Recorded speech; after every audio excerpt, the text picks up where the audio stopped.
Acharya. That's what chaturdasi systematic divine grace is not Acharya. Sila Abhashan being Bhakti Vasudeva, Papa Maharaj Ki Jai. Jaya Vishnupad Paramahamsa Parivrada Acharya Stotra Chaturdasi systematic divine grace. The Bhakti Siddhanta Saraswati Thakur Goswami Papa Maharaj Ki Jai. Ananta Koti Vaishnava Ki Jai. Namacharya Srila Haridas Thakur Ki Jai. Prem Se Kaha Sri Krishna Chaitanya Prabhu Nityananda Se Advaita Gadadhara Siva Sari Se Gaura Bhaktivinoda Ki Jai. Sisi Radha Krishna Gopal Gopinath Shyamakunda Radha Kunda Girikapadam Ki Jai. Sabindavandam Ki Jai. Samathura Mayapadam Ki Jai. Navadip Dam Ki Jai. Jaganapura Dam Ki Jai. Nyavindavandam Ki Jai. Ganga Maya Manamaya Ki Jai. Samatitosi Devi Bhakti Devi Ki Jai. Samaveda Bhakti Vina Ki Jai. Nitai Gaur Premanandi. All glories to the summer devotees, all glories to the summer devotees, all glories to the summer devotees, all glories to Sisi Gauranga Gauranga. Om Namo Bhagavate Vasudevaya. Om Namo Bhagavate Vasudevaya. Om Namo Bhagavate Vasudevaya.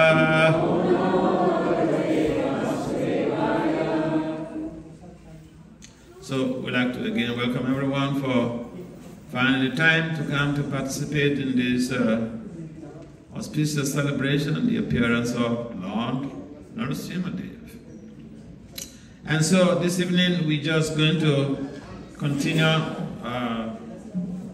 with discussions on the glories and the appearance of Lord Narasimha. I think some people who were in the Bhagavatam class in the morning, we had discussed about precisely the motivation for the Lord's appearance in this form, half man, half lion. And we understand from the morning class that he appeared as half man, half lion to fulfill, to substantiate the words of Prahlad, and to also substantiate the promise, the boon rendered by Lord Brahma. Lord Brahma is Krishna's devotee, so he gave a boon to somebody. He doesn't want to just come and violate it. Krishna can do that with those who are not his devotees, but someone who is his devotee, he wants to enhance and facilitate their needs. They do something, he says he preserves what they have. So Lord Brahma has given a boon, Lord Krishna wants to preserve that boon. He gave a boon to Hiranyakasipu. Hiranyakasipu wanted to be immortal, and Lord Brahma said he couldn't give that type of a boon because he, Lord Brahma himself, is not immortal. In the material world, there are so many Brahmandas, and there are so many universes, there are so many planets. But all these planets and universes in the cosmic manifestation, they are places that eternity is shortcoming. Life may be very long on the Brahma Loka, but Lord Brahma said himself is subject to death, so he couldn't provide Hiranyakasipu with the desires results. Then Hiranyakasipu decided he will have to play some tricks. He's very intelligent. The demons are very intelligent. Sometimes they are even superlatively more intelligent than the devotees. But the difference is that the devotee reclines on Lord Krishna. Because Krishna is the personification of all intelligence, and the devotee reclines on Krishna. He can conquer Krishna can intervene to protect the devotee. That was the case of Prahlad. And it's the essential to understand, the very terminology, the very term, Hiranyakasipu. What does Hiranyakasipu mean? Soft bed. Huh? Soft bed. What? Soft bed. Soft, Gold. Soft bed and gold. Yeah, see, well, we read in the past times, we hear in the past times, in fact, I was mentioning in London about these, the very pastimes of the Lord, that each and every pastime has some, something that we can go home with, something we can learn. Yes, hearing the pastime, reciting the pastime is beautifying, but the pastimes also, they do have implications of what to do what to derive from those pastimes, what to learn from those pastimes to be able to improve our values, devotional values, social values, whatever. So Hiranyakasipu simply is a combination of two words, Hiranya and Kasipu. Soft bed and gold. Material world is a place where people like soft bed and gold. In America, you find some home. I visit most places I go to, devotees, they don't allow me to stay in the temple. My friends allow me to stay in the temple. They push me, come stay with them. And sometimes, the beds they provide for me, the form is too much.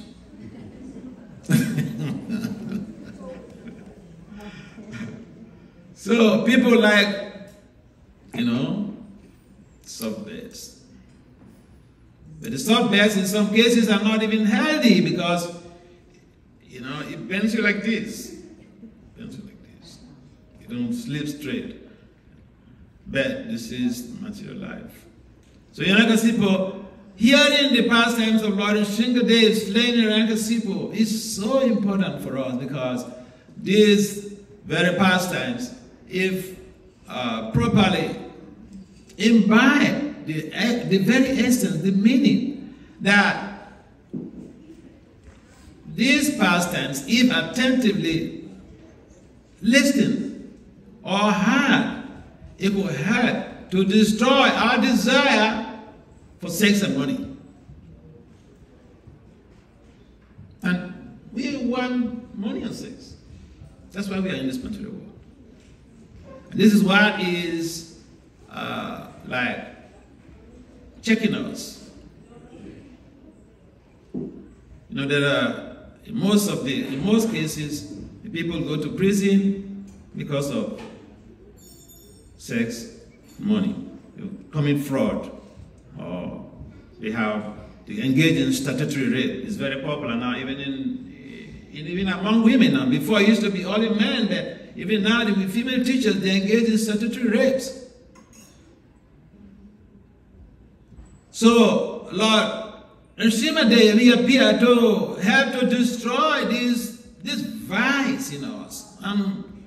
The world, at that time, there was just a single Hiranyakasipu. And there are so many minuscule Hiranyakasipus on the planet now. Small Hiranyakasipus.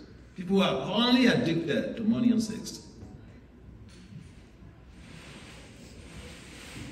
And therefore, if you understand the deep meaning of the Lord's appearance, yes, the Lord appears to destroy the demons and protect his devotees. That's what Lord Krishna said in the Bhagavad Gita. That each leader of the Lord are the specific, denotative and a connotative meaning. Each leader of the Lord has specific, denotative and connotative meaning. So it's up to the devotee to be investigative, to figure out what does this pastime mean for me? Yes, reciting is purifying. So if you understand that this very pastime of Lord Shingadeva appearing, in fact in the Bhagavatam here, is so amazing, the description of the Lord is so graphically given that when the Lord appeared from, we mentioned in the morning how Irangasipo was asking Prahlad, his son, his holistic son, about where his God is. First he asked him where he got all this power, because he tried to kill him and he didn't succeed. He did several things to him to kill him. I remember I was traveling one time and I was carrying, I have a string of shillers, and one with a gaping mouth, with sharp teeth. So I passed through the TSA, and they said, "Open this bag." Open. They said, "Open this bag." Open this bag. It's a small camera bag I used to put them in, and then the big one is really like heavy. And so I opened it, and this TSA official, he saw it and he was frightened. He said, "What is this?" I said, "This is the incarnation of the Lord, who came to chastise child abusers." He said, "I hope he gets all of them."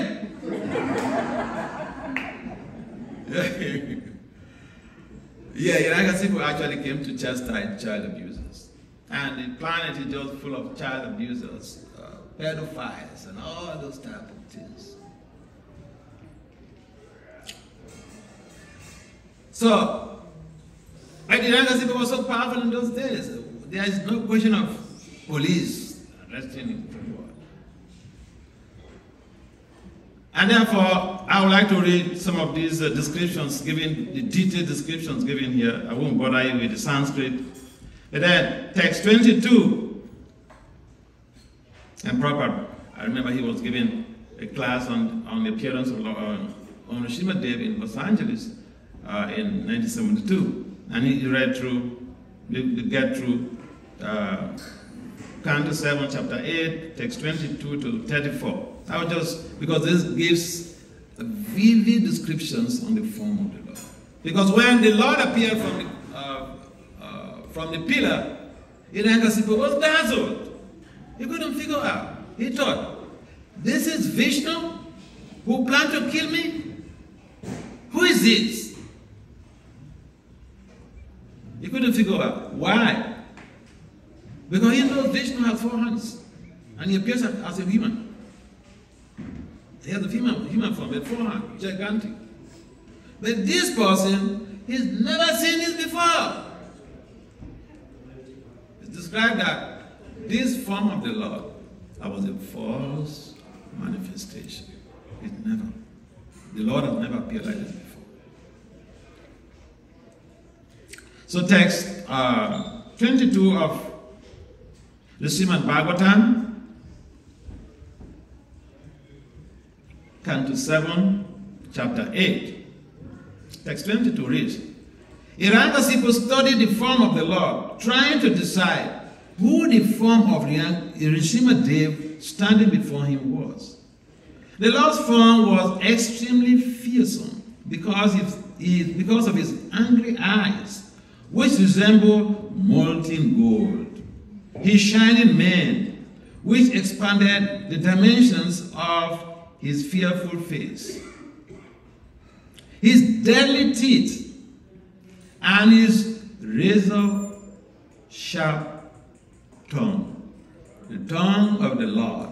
His tongue, this one, was sharp like a blade razor. Big and sharp like a blade razor. Which moved about like a dwelling sword. His ears were erect and motionless. And his nostrils and gaping mouth appear like caves of a mountain. His jaws parted fearfully, and his entire body touched the sky. His neck was very short and thick, his chest broad, his waist thin, and the hairs on his body as white as the rays of the moon. His arms, which resembled flanks of soldiers, spread in all directions as he killed the demons, rogues, and atheists with his conch shell, disc, club, lotus, and other natural weapons. So, you see, sometimes people come to our temples and they ask, whose form is this?